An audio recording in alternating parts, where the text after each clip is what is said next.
देश में 1 जुलाई से 3 नए आपराधिक कानून लागू हो जाएंगे। ये कानून भारतीय दंड संहिता, आईपीसी की दंड प्रक्रिया संहिता, सीआरपीसी और भारतीय साक्ष्य अधिनियम यानी आईईए की जगह लेंगे।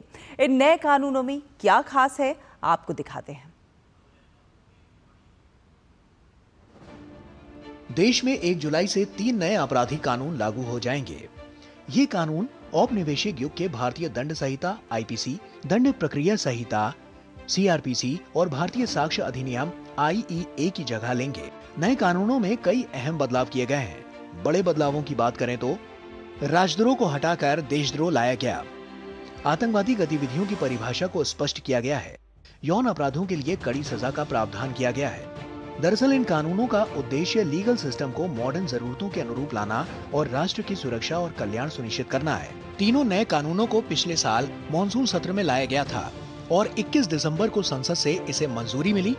उसके बाद 25 दिसंबर को राष्ट्रपति द्रौपदी मुर्मू ने भी इस पर मुहर लगा दी थी। आइए अब हम आपको बताते हैं आईपीसी सीआरपीसी से कितने अलग हैं ये नए कानून। आईपीसी की जगह लेने वाली भारतीय न्याय संहिता में 358 धाराएं हैं। वहीं आईपीसी में 511 धाराएं थी।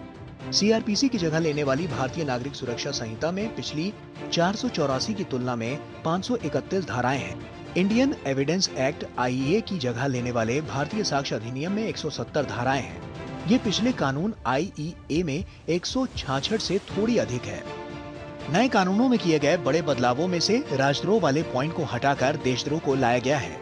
हालांकि सशस्त्र क्रांति, विध्वंसक गतिविधियों और अलगाववादी कार्यों के कारण होने वाले कृत्यों को देशद्रोह की श्रेणी में रखा गया है, जिसमें सजा के प्रावधान को भी और सख्त कर दिया गया है। राजद्रोह की धारा 124 को पूर्णतया समाप्त। हमने राजद्रोह की जगह देशद्रोह की स्थिति रखी। लोकतांत्रिक देश है, शासन की टीका तो कोई भी कर सकता है, किसी को भी करने का अधिकार है। इसके लिए इस देश में अब किसी को जेल में नहीं जाना पड़ेगा, चाहे हमारा शासन। मगर इस देश के खिलाफ कोई बोल नहीं सकता, इस देश के हितों को कोई नुकसान कर नहीं सकता। इस देश के झंडे, इस देश की सीमाएं, इस देश के संसाधनों के साथ अगर कोई खिलवाड़ करेगा तो निश्चित रूप से उसको जेल में जाए। इस देश की सुरक्षा किसी भी की सुरक्षा से सबसे ऊपर होनी चाहिए, सुप्रीम होनी चाहिए, सबसे पहले राष्ट्रपति।